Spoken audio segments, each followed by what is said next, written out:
And good evening, everybody. Welcome to the latest edition of the African American Athlete. I'm getting my shows mixed up, Mike. I'm here. I'm Ricky Hampton with my friend and friend brother Michael Robinson, coming to you at a special time on a special day, a Friday afternoon edition. Uh, Mike, we wanted to try to get on early, man, because so much is going on tonight with the playoffs and the draft, so people can check us out and then get started with their evening of sports watch. And I'm sure a lot of people are going to be tuned in on the draft and the playoffs. But Mike, I got to start, man. What a sad story. A kid from Detroit, Derek Harmon, played at Michigan State. Played at Michigan State 3 years. Went out to Oregon. Really good player, defensive tackle. Gets drafted by the Steelers last night, and his mom, who's been fighting health issues, passes away shortly after she learned that he was drafted. Tiffany Sign. I hope I said your name right, Tiffany. But that's just heartbreaking. I know, but it's also God to sit there, for her to hang on to that moment right there. I mean, that right there, Yeah. Of course you're sad as a son, but to get that one moment, I mean, you got to have some solace in that. And, Absolutely. I bet she was fighting. I'm going to make it through this thing to see my baby drafted into the NFL. And, hey, I hope he goes on and has a terrific career.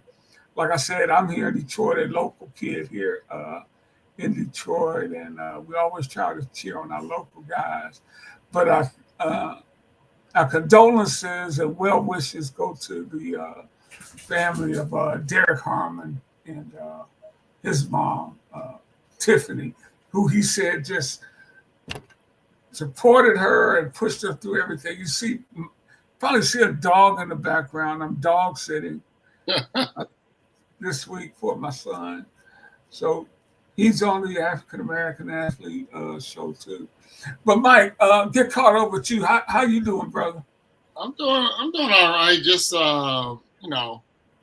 dealing with college basketball ended, so I'm trying to make my adjustments to now soccer, and just had Team USA was here not too long ago for the women. Unfortunately, Trinity didn't play. Trinity Rodman, if everybody knows, that's Dennis Rodman's daughter. I guess we have to say it's strange because they're allegedly not talking to each other. But she played in the game down in LA. It was like a 2-4 situation where they played Brazil in LA and they played them up here in the Bay. And she scored a goal in the one down in LA, but then I guess they said this is just too much to play within 48 hours. So she didn't play up here. And they happened to lose at the last second. But it still was cool to see Team USA, because the last time I saw them live was a send-off to the World Cup, and we know how much of a disaster that was. So I had that, soccer going on, and then, of course, baseball. I just did the Brewers were playing a series out here against the Giants, so I happened to go to game 3 of the series, and the Brewers lost that one. Then they lost the following afternoon. So not a good run for the Brewers out here in the Bay. But other than that, then you got playoffs. I'm keeping an eye on the Warriors, and, of course, they had a huge setback, and I'm sure we'll talk about that later with JD. Yeah. But, they had a huge setback with the Butler. The Butler is maybe off duty, so we have to call Jeffrey or Mr. Belvedere or somebody. And then, but yeah, other than that, that's pretty much what's going on. Baseball, soccer, the college football schedule is out, so you got to start thinking about that. They got spring football going on, so a lot of things going on. And have you had a chance to interview Andrew Luck, the new what is it? Is he the AD or general manager? No, he's a general manager, which I'd never heard of in college football. So that's why, and it was weird because right after that happened, I was saying something's up, and then they ended up firing the coach because he had some allegations going around about him being making a hostile environment, I guess you could say, amongst his Yeah, I was reading that. Right. So then now you got Frank Reich is the interim. They don't have him as the official head coach, but he's the interim.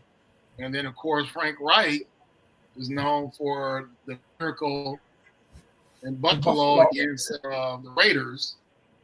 I'm sorry, the Oilers. Yeah, my fault. Yeah, the Oilers. And I haven't talked to him yet, but I need to talk to him about that because I actually covered that Buffalo Bills team, so it'd be kind of cool to reminisce with him. And so that's about it. So yeah, we got a weird scenario going on in college football with Stanford. We'll see how that goes after the inaugural year in the ACC. So now we're in the sophomore season, and we'll see with the new coach and all that how they will advance into this upcoming season. So there's a few things going on out here, and that's the one thing about when you live in a market that has all the four major sports and also soccer, which we could call the fifth sport. It's always something going on. So yeah, that's the one thing I do like about living here, because that's how it was when I was, growing up in Wisconsin. We had all the sports around me. If it's not in Milwaukee, definitely in Chicago's, and that was all within a 60-mile radius. Yeah, man. We got some news breaking on the media side of it, with Shannon Sharp is being sued for $50 million for alleged sexual assault of a young woman. He is saying they were having consensual sex, and she is saying, "Nah, it wasn't all that consensual." Right. So he's taking a phrase, no means no. That was thrown out. So he's taking a leave of absence until this matter is resolved. And hey, man, that's the world we live in now, Mike. Yeah, and that's why once again, when it was every once in a while, he would kind of go off on some of these players about, hey, you're not doing things you need to be doing. You're in this position. Why are you doing this? And that's why you got to be careful when you say that, because guess what everybody's doing now? Yeah. Look at Unc, as they call him Unc. I can't call him Unc because he's younger than me, but look at Unc, out here being wild and reckless, And then you got the whole aspect of OnlyFans, That's a whole. I can't really say it's hidden or underground because people know about it, but some of the stuff that goes on there, I mean, and then she, I don't know. At the time was 19. Maybe she's a little older now, but come on, man. That's your granddaughter's type of age, So right. I know you want to be young. You want to still be young and spry and all that stuff. And we sit there and sometimes applaud women when they get these young guys, but sometimes you need that. It's a one award call. I don't want to, excuse my language, sit your ass down award. Where's a chair right there? So that's what I think he needs right now, because we're going to have to make us up a trophy. That's a good one, Michael. No, I actually have a picture. I'll send it to you. But think about it. His life changed, media-wise, for the best or maybe for the worst, when that Cat Williams interview. He went to a totally different stratosphere after that. And he also got a lot of backlash, where people are now saying, you got D.L. Hughley, who, of course, kind of upsets me sometimes, especially that whole Kamala Harris deal, where all of a sudden now you're going to apologize for, jumping the gun, saying that she locked up all these brothers out here. I'm like, first of all, if you guys don't even live here, don't make commentary about stuff like that. That's the same thing I was going with the Kaepernick situation. People like living on the other side of the country talking about, yeah, I heard he did this. I'm like, how did you know that and you're not even out here? So, so that's the thing with Kamala. So then D.L. Hughley was saying basically, wait a minute, he was not behind Kamala Harris. No, not at first. So that's the detrimental thing that happened that a lot of people don't want to talk about. They want to say, well, you know what, all this woke stuff, and that's another thing that really irks me. And you get people like Bill Maher, and I don't even want to mention him on our show, but he was all so-called, on the left and all that. And then he started talking about, because the Republicans started throwing this out there. Well, this woke movement, I'm like, okay, first of all, you guys are bastardizing the word woke. When we know when Spike Lee was implementing that in the movies, it was talking about being aware of what's going on in our community. So you bastardize that word and switch it around, and now make it seem like it's about the Democrats and all this stuff about, Me Too and all that stuff is just overdoing it. So that's why you guys are losing elections. And then Bill Maher one time said that, I don't know if Kamala's a good candidate. So you throw that stuff out there, and then you got all these black men talking about, I don't like her because, she locked up all these black men in San Francisco, which is DA. And I'm like, okay, you guys really know the real story. So a lot of that stuff messed it up too. And then you got these people saying, well, they gotta have to fight for my vote. I'm like, what are you really doing by doing that? All you're doing is like laying down a path for this guy to get back in there. You see that they don't care about that he's or all the other indiscrepancies that he has. So it's like, we're living in a country where they don't care. Long as we don't have another black man in office or absolutely a black woman. So there's people that just will deal with this nonsense that this guy's doing instead of having history made. Even a white woman. They didn't even want Hillary in there. So think about how Donald Trump has prevented history twice with women becoming president. Here we are in the 21st century, and we're supposed to be the preeminent westernized country, and we're still the only one basically that has never had a woman president. Just ridiculous. The whole woman. Well, I'm with you the whole way on that, man. And we paying the price for that right now. Yep. But let's get to some sports. That's the political moment of the African American athlete. Although sometimes, as Black people, we have to go there and hit on those issues because they impact our community, even more so. As they always say, America get a cold, Black people get pneumonia. Pneumonia, right? Yeah, so I appreciate that. Well, not only that though, we can't ignore the fact that they implement themselves into the sports world. I mean, look at Trump talking about he's the only one that went to the Super Bowl. Then he tried to go to. Yeah, he's always these events, so he can say he's the first one to ever do it, or blah blah blah, this and that and that. So even though they want to keep sports separate, we're dealing with Black people, but when it's not dealing with Black people, they'll say, "Oh no, we're all involved in sports." We've never been able to do that. Exactly. We've never been able to do that throughout our community.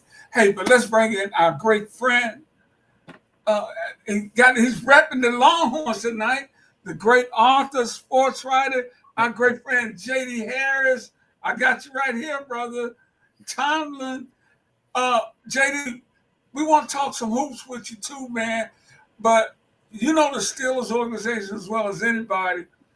I really thought they would go after Sanders last night. Were you surprised? No. They've been talking all along about, I think that was more of a national perspective, to be honest with you. They've been talking all along. If anybody watched that playoff game last year against Baltimore when they got gashed for 299 yards rushing, like hot knife through butter. Now I will say this: if Derek, the new pick, if he wasn't there, maybe. Because I don't think they would. I think they had him rated pretty highly. Now I think there was a run of defensive linemen, defensive tackles. He may have been the last one that they really had rated highly. Now if he was gone, possibly, but it doesn't surprise me. The Aaron Rodgers thing, which baffles me. Yeah. To me, they must have some type of handshake deal. That's what I because I mean, I don't even think it's a good idea anyway, but they do. And if there wasn't something in place, I've got to believe. Now they also may draft another quarterback later. I wouldn't don't put that past them either. They don't have a second round pick, third round, fourth round. I expect them to take. And if the Alabama quarterback is there later, don't be shocked if they take him. They really like Jalen Milroe. And as JD, before you came on, we were talking about Derek Harmon's young man they drafted. Yeah, Derek Harmon. Just a great kid, a Detroit kid. And you probably heard his mom passed right after he was drafted. So that young brother is going to come in ready to play every down in memory of his mom. And as Mike and I say, man, we wish the Harmon family nothing but the best. Yeah, they definitely need him. And, Cam Haywood, the veteran defensive guy, they envision him as being the next Cam Hayward. He'll take him under his wing. He'll be his understudy. But he'll also play some serious, much-needed minutes this year. It doesn't surprise me at all. They're just that's how they do it. I mean, and quarterback, I just don't know how highly they really had him rated. I know Mike Tomlin spoke about him at his pre-draft press conference and said some glowing things and said that he and his dad know each other. Yeah, that doesn't mean he was going to draft him. And here's the deal: if he was there, right? So could have drafted him, right? I mean, if all that stuff he said about him, if he meant it, Shedeur was there at 21. So I sometimes I take you for what you do, not for what you say. Exactly. Well, here's my thing though. It was so much flack given to Russell after that great start. Because remember, now here's the scenario: they went 4-2 with Justin, right? Yeah. So in the 6 games, it was similar to what happened 50 years ago when Joe Gilliam played 6 games, 4-1-1. Yeah. But that switch was a little bit different and more racially charged. Yeah. But Russell took over, everything looked good. But then the defense started to fall apart. And that's what people was like, what are you talking about? Russell just blew it. I said, no, think about it. That defense was playing absolutely lights out when Justin was the quarterback, because that's the only way they could really score is that they're going to get maybe a rushing touchdown, maybe a defensive touchdown. Once Russell took over, it seemed like the defense said, you know what? Either they didn't really want to play for him. They had some injuries too, Mike. Yeah, well, injuries too. But I'm just saying that not enough people were saying, look, what happened to the defense?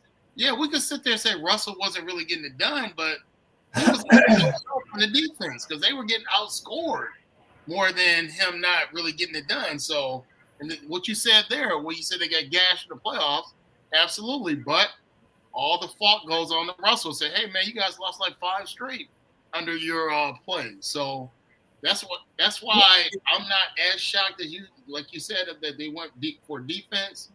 But to get rid of both quarterbacks and be hoping that Rodgers comes back, especially when he hasn't done anything significant the last 2 or 3 years. So this could be an absolute disaster, not only for the Steelers, but for Tom, because he got that streak of never having a losing season. Yeah, be it, especially if Rodgers says, you know what, I'm not interested. He messed up with Justin Fields. Justin Fields didn't trust him anymore, and I don't blame him. He didn't trust him, and then they kind of lowballed him with the offer. Well, wait a minute, you bench me. I don't know if I can trust you to come back. You say I'm going to be the starter, but we know how that went out. So, and then you're going to ask me to come for less money with only a 1-year guarantee. Nah, I think I'll go with the other black coach in New York. Right. So, right. Who seems to believe in me. Yeah. And for him at this point in his career, he needs that. He needs to feel like he's going to a team that believes in him and trusts in him. Let him go. If it doesn't work, it doesn't work. But you got to let him go out there and let him do it. And I think he lost that trust with with the Steelers, particularly with Mike Tomlin. And he didn't. When they came back, he didn't trust him. Yeah. Yeah, I keep holding out hope for Justin Fields, one of my favorite guys up there. Yeah, I really like him. He's a really nice young man. But, football is results oriented. Yeah. And if it doesn't work in New York, they will, what the New York media will do to him. Yeah. Yeah. But I love what Cam Haywood said about Rogers coming to town. Look, dude, you coming or not? We're not gonna sit around waiting on your ass. Well, they are waiting on his ass. Yeah, I know. But I like what he said. He ain't making no decisions. But I'm sure a lot of players feel that way. I'm sure a lot of players are tired of it. Yeah, he's drama everywhere he goes now. Right. And the thing about it, this is what I keep saying, because me being out here, all I keep hearing about is that, they made him wait in the waiting room, all those picks. The Niners were supposed to pick him. Oh, that was McCarthy was a part of that, and they blew that and all that stuff, and he's going to make them pay for it. Let's look at his record against the Niners. Nothing. Especially in the playoffs. They've embarrassed them, including our frat brother who's been ostracized out of the league, Kaepernick, destroyed the Packers. And, of course, people say, well, that was no big deal. Think about it. The guy's born in Milwaukee, was a Packer fan as a kid. That meant a lot for him to kick the Packers' butt. Yeah. So if you really look at it, what has he really done to take care of that so-called chip on his shoulder with the Niners? And then the only time they did win, ironically against the Steelers, is they backed into the playoffs that year. They were about to be eliminated. The Bears played them in the regular season, somehow just laid down and let them win, so they backed into the playoffs. Then, as fate will have it, they come back and play the Bears again in the playoffs, and that's when our guy Cutler is on the sideline on the bicycle because he got hurt. Right. And they backed to the Super Bowl, and they said, the Steelers should beat them. And somehow they played their best game of the year. But when there's expectations on the Packers, he never fulfilled anything. Think about it. Hey, tell me, no, I hear you on that. And I think a lot of Packers fans are finally realizing that now. Now that he's gone. But, JD, Sanders, maybe, as you said earlier, maybe people didn't think he was that good. But I'm also wondering if maybe some of the I don't know the word from it, the flash and the hype that comes with the Sanders name, maybe that has something to do with guys saying, okay, if we drafted him, we drafted Dion too. You think some of that could have? I don't know. Like you said, the race thing doesn't really equate. Look at the guy who was drafted first. Look at how he looked last night. Hands to real thin, chain, very, conservative. And I saw the Shador stuff. It looked like Big Daddy Kane up there with that gold, man. There's nothing wrong with gold. I'm just saying, we're talking about franchise quarterback, right? Yeah. In the NFL, which we already know how the NFL is with black quarterbacks. Right. And how hard the road was, how bumpy it was to finally get there. So, but the bottom line is, to me, if he was, some people have questions about Newton, but Cam Newton was unbelievable talent. Maybe they don't feel that Shador is an unbelievable talent. I don't know. We'll see. I just think that regardless of all of that, if he had that much ability, he would be on somebody's team right now. The way they see it doesn't mean they're not wrong. And many times they've been wrong in evaluation of players. But he's not, put it this way, he's not Deion Sanders. Right. And that might have been the biggest problem. And people keep looking at his dad. Let him be him. He's not Deion Sanders. He doesn't have that kind of talent. That's a great point. I thank you. That's a great point. But you know what, though? But let me stop this, though. But we didn't put this kind of scrutiny on Peyton or his brother, because they had a very popular quarterback father with Archie. And remember, Archie orchestrated that his brother would not play San Diego. So okay, Michael, what country we live in? I know that, but I'm just saying about the obvious double standards. That I know exactly what you're saying. We're not doing that. We're not doing that. Like you said, we don't want to make it racially, but it's hard to avoid that, especially when you look at Baker Mayfield. This guy was tackled on video by the police, arrested, grabbed his crotch in front of millions of people, planted the flag at the horseshoe, so cocky, arrogant. And then when he did get to NFL, he said it was Hugh Jackson's fault that I wasn't a great player right away because he had me on the bench. He was number one overall pick. He was number one overall pick. That's what I'm saying. He was the same draft with Lamar Jackson, I believe, wasn't it? Around him. Same draft with Lamar Jackson, wasn't it? It was. Yeah, Lamar Jackson was like last pick of the first round, and it took a black GM to do it. So yeah. I saw Ozzie in the draft room last night. Yeah, Ozzie's the only reason why he even made the first round. So it's just ridiculous when they say that he's arrogant and all that stuff. When we got Manziel, all the guys, even your boy Joe Burrow smoking a cigar. How many black players get away with smoking a cigar after a national championship game? Yeah, come on.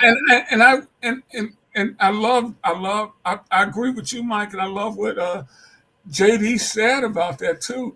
Because bottom line, man, if you want one of them kind of talents, some teams gonna say, well, that's something we can fix or whatever, and we'll see. Because he does have some attributes. Oh yeah, he threw for what, 40 touchdowns, 10 interceptions, but then all of a sudden now you get these anonymous jackasses. Excuse my language again. I'm on one today. You get these anonymous jerks that say he's tapping the ball. That's a red flag. Everybody passed the ball because he's tapping the ball. Everybody passed the ball. That's what I'm saying. So they come up with these cockamamie excuses why you shouldn't draft him. You throw it out there. You throw that stuff on the wall long enough, it's gonna stick. Especially you got the national platform like this or international platform. Some people say, well, you know what? Mel Kiper Jr., his stuff is the gospel. So he's horrible. He never gets. He's horrible. I'm sorry. Yeah. I know he fixed your door. That dude doesn't get anything right. I don't know how he makes all that money. That's what I'm saying. But he is horrible. He's horrible. Yes. Every year he's wrong. Freaking years. Exactly. How does he do it? Who does he have pictures of? How does he keep doing it? Now, you know what, JD? He's got Kirk Cousins' agent. Yeah. That's what he got. He got Kirk Cousins' agent. Kirk Cousins made I don't know how much money. He got Tobias Harris' agent, man. Tobias Harris' father was Iceman's agent. I know. It's hard. The dude, year after year after year, if there's 32 players, if he gets 4 or 5 right, we can, come on, man. I could just pull somebody off the street to do that. Complexion for protection. And they keep acting like he's this genius. He's wrong every year. I know. Hey, hey, dude, come in here, man. Can you make these picks for us? Right. Hey, we're gonna do a little more NFL because I definitely want to talk some NBA with you, Mike. One dude, it was unquestioned that nobody questioned his talent was Shadur's teammate Travis Hunter going to the Jags moved up to draft him number 2, and as John mentioned earlier, Cam Ward out of Miami went number 1 to Tennessee. Abdul Carter, I'll go to top 5, went 3 to the Giants. Offensive tackle Will Campbell to the Patriots.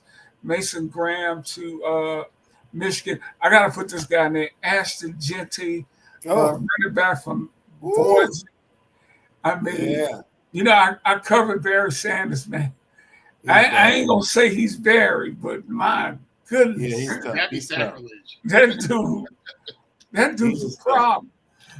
And I like what Jacksonville did. I like what Jacksonville did. People saying they overpaid, maybe they did, but you know what? They wanted him, and they did what it took. Because look, you don't remember they got Brian Thomas on the other side, and he was a beast as a rookie. Right. Now you got my man here. Now Lawrence has no more excuses, right? Yeah. They done brought him everything now, right? Yeah. He got the receivers. So I give Jacksonville credit in that regard. They say, you know what? We're going to overpay. We want this guy. This guy's a once-in-a-lifetime talent. We got Brian Thomas. So they can't double him, right? Because you got Brian Thomas on the other side. Right. So I like what they're doing. It might blow up in their faces, but I like when I see teams do. They believe in it. That's what they want to do. Right. Their division is always gettable. That South is always gettable, even though Houston's gotten. Exactly. Right, but here's the thing, though. People will sit there and stockpile all these picks, and then when they don't come to fruition, you wasted all that time. You wasted all those years when you could have just said, "Look, we got a generational talent coming here. This guy may be more than generational. He might be a lifetime player because he's playing both sides. Unless Jacksonville messes that up somehow." But if he could do that, play like he did at Colorado and look that elite, I mean, it was absolutely well worth it. I mean, he could be great. Well, tell me this, guys. Tell me this. JD, I'll go with you first, and then Mike, I'm gonna ask you the same question. What position brings more value, a corner, a receiver? And to add to that, how do you play my man in the position he is in now, Hunter, as he is now in Jacksonville, because that's where he is. You want me to go? Yeah. Contractually, wide receivers get more money. If you look at the top receivers, they're making over 100. I mean, what my man with the Steelers, $150 million, 5 years. What's the top corner make? So see, he could run into the Le'Veon Bell problem. Remember, that's what got Le'Veon Bell in trouble with the Steelers. He wanted to get paid as a running back and a receiver. Yeah. You know, to me that was a waste. I mean, they should have won a Super Bowl too with that crew they had. But the Steelers wouldn't budge. He wanted. I need to be paid more. I hope he doesn't get caught up into that dilemma. If I'm him, I'm a receiver because receivers get bigger. Everything they do in the NFL is matched off of what the guys do, right? It's on a tier system. So if I'm okay, you want to be a DB? Okay, I'm going to negotiate you as a DB. You're going to make maybe $20, $30 million less on your big contract as you would as a receiver. Just contractually speaking, I'm just putting it in numbers. So I'd say I'm a receiver and I'll play some DB. That's how I categorize myself. See, the good thing now, you got him slotted as a rookie, so you can really manipulate him now. Would you play him more as a receiver where he is now in Jacksonville? I play him full-time receiver, and he would get a good number of snaps on defense, but I'm not playing him. There's no way I'm playing him every snap on defense. Because one thing I do see teams doing, we look at him in the highlights. You look at him in the highlights, what do you see? He's covering guys. We ain't really seen him play the run yet. And that's going to happen in the NFL. They're going to, trust me, they're going to test him against the run. And hopefully it's not anything like his coach was tackling. Okay? I'll leave it at that. That's what got him mad at Tony Romo. When Tony Romo made a comment about him not being able to tackle. But yeah, for me though, because I played DB back in the day and also played receiver. So DB is one of those you're on an island for the most part. And it's almost like baseball with the batting average. Like you could fail 7 times, but if you succeed 3 times, you're a great player.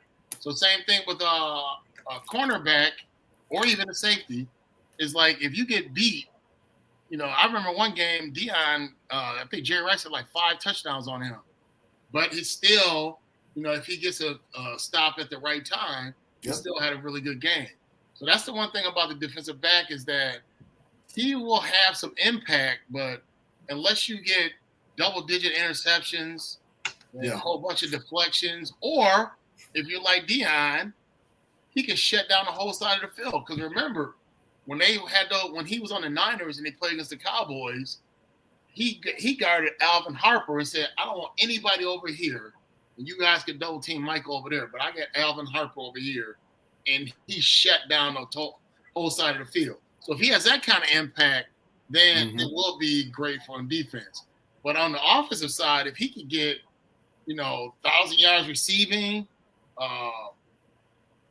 10 to 12, 15 touchdowns, I mean, it would be more of an impact on offense because that's where the scoring happens. Now, defense impact may be more underwhelming. You might be like, hey, man, he doesn't really even have that many interceptions. But they said, but hey, you're not looking at the underlying stories that nobody catches any passes on him. Right. He got a bunch of deflections. So that's what I'm saying about if you want the glamour of it, it's going to be more or less him as a receiver where he's going to get the glamour. Because defensive back, you could go unknown for a long time, especially if they don't really throw at you. Darrell Revis in his prime. Right. His numbers, because nobody ever threw at him. Mm-hmm. But I think they will play him in obvious passing situations, so he don't have to worry about getting run over by some of them big guys. Well, my prediction is he'll be so good, so talented that he won't have to worry about playing out his rookie contract because they'll tear that up and give him a new deal after maybe 3 years or so because he's going to have that much of an impact. Hey, let's move on to the association. NBA playoffs, fellas, always my favorite time of the year. The NBA playoffs, man, are just always so great. And I think we're off to a great start this year. JD, just your overall thoughts on what you've seen so far. Well, you know me, man. I don't think for myself anymore. I just kind of turn to an index. I don't know. I think if there's one dominant team, just looking at my book here, and they're 3-0 right now. It's Oklahoma City. Now, whether they can, as they go farther along in the playoffs, whether they can do it, I did my homework. I went back to the 80s. And if they win the title with their Tendex rating as a team this is going into the playoffs. I'll start doing them once. I'll see how the playoff ratings are and we'll compare them. But their rating will be the fourth highest amongst all teams that won championships if they win. Who's first? 4. First, I think there's 2 Bulls teams that did it. Okay. The Bulls, I think, are 90. I think it was 95, 96, 96, 97. Then it was the 2009, 2010 Lakers. Okay. And they would be 4. And now this is their ratings going into the playoffs. Right. Because teams don't tend to play the same level in the playoffs because they're playing, better competition. Yeah. But you can still gauge and see how a team is doing, whether they've kind of gone down or whether they're even or whether they're going up. But they're just not flashy. The flashy is out in LA and all that. They're not flashy, so people don't look at them that way. It's hard to pick this year. It's hard for me to say who the best in Cleveland. Cleveland has the best Tendex rating in the East. That's what I thought. Even better than Boston. Yep. So you could now TV would hate it. The league would hate it. You could have a Cleveland Oklahoma City final. Well, but I tell you one scenario that would be a ratings bonanza if Cleveland plays the Lakers. Yeah, well, that's going to be something for the Lakers. That would be a bonanza because LeBron playing against his old team. Oh yeah, that would. And that whole Snyder nonsense that when he said that you'll never win, we'll win before you. Oh yeah. Here's your chance to win, but sorry, he's already won 4 since then. But on that note, I think I mentioned to Rick. If they do make it to the finals, if they win the finals, they will do it with the lowest rating of any team in decades.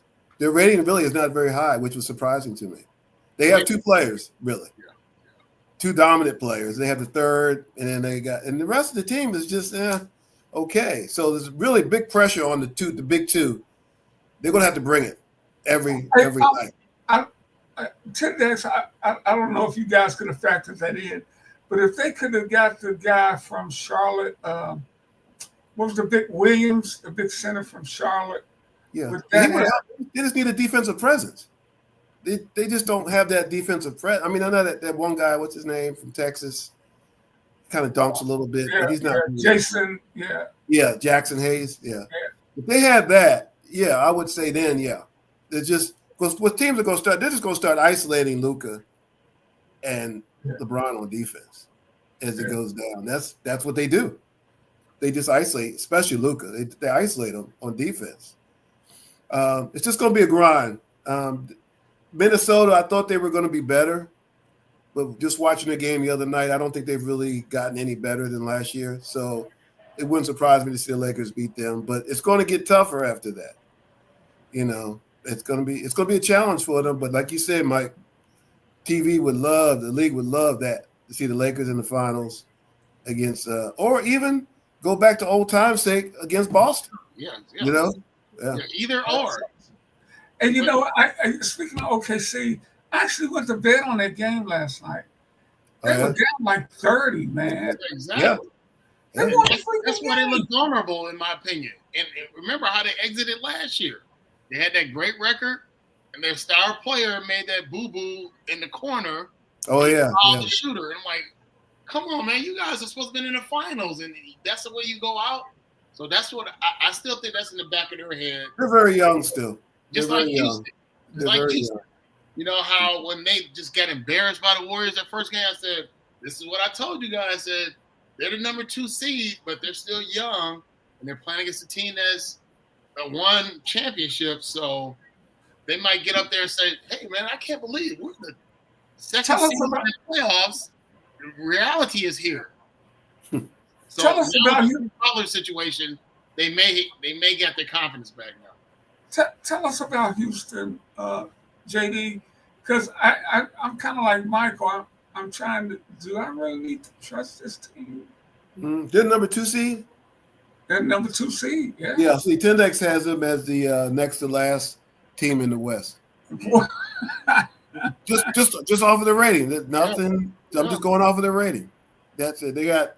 Actually, I'll tell you who surprised you as number 2 is Memphis, according to Tendex. But they're going up against Oklahoma City, so we're not going to really see it there. But yeah, they have the second best.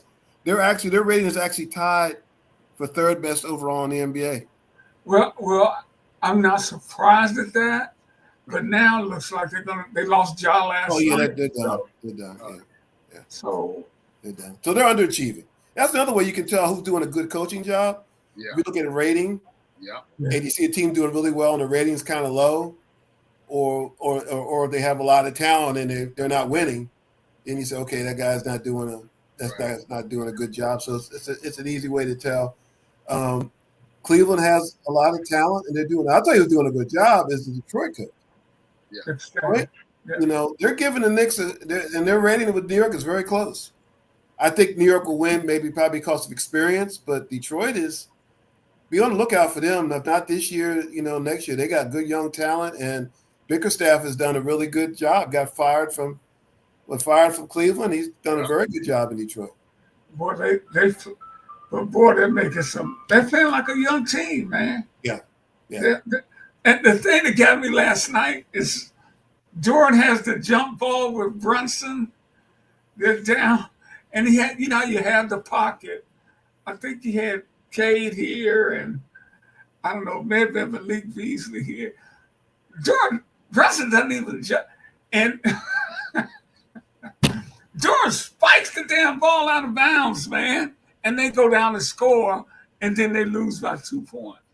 Yeah. But there's no substitute for experience and wisdom in those type of situations. They're young guys, play like young guys all together. But I tell you, Tobias Harris has been getting ripped all day in the city. Dude had 5 points and 4 fouls. He damn near had more fouls than points last night. Why does everybody bash him, man? My son used to hate him. I was like, why don't you like him? He hated him. Now You hate him. You showing that same hatred. Why people Oh, hate him? he's a great dude, man. But You're bro, talking he about does not, as a basketball player. he does not show up when you. I mean, damn, dude, you scored 10 points, It's got to be the money, huh? Right? Got to be the money, right? and he's made $500 million. See, that's there. There it is. There it is. How you counting? You watch this? Look at his pockets, man. What you doing? I mean, I only reason I know it because they talk Pocket watching. on the radio. And let's not forget, he also looks like Maxwell. Yeah, so yeah, he does. He does. But I totally agree with JD. The Knicks experience is the difference in this game. A guy like Hart, man, just a tough player. Yeah. Makes winning plays. This is a good step for them. They'll win another game. They'll probably win another night tomorrow night or whatever. But you know what though? But the Knicks also have a guy that can do a disappearing act too, and he's not Magic Johnson. That's Cat. Oh my Cat God. Cat can look awesome at one moment, and then it's like, dude, what are you doing? He is so talented. It's scary. Yeah, so that's the one thing I'd be worried about if I was the Knicks. Yeah, he was scoreless the other night in the second half. That's what I'm saying. It's there's no way you should be doing that.